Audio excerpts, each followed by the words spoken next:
Hi everyone, my name is Nika and I come from Slovenia. In the next minute, you will get to know a few Slovenian words for the animals.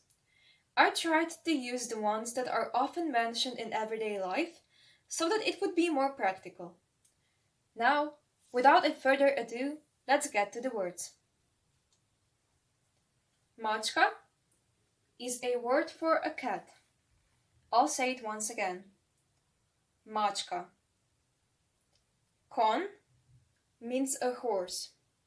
I'll repeat myself. Kon.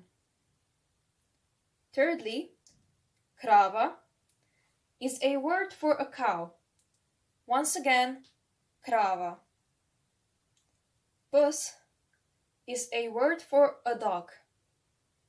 Pes.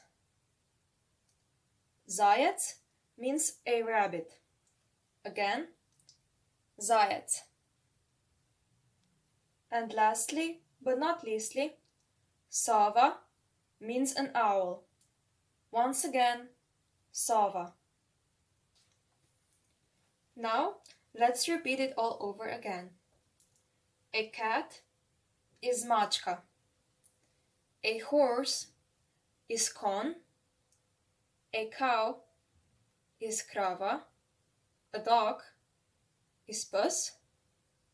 A rabbit is zajec, and an owl is sova. That was all for this lesson. I hope that you learned something new, and thank you for listening.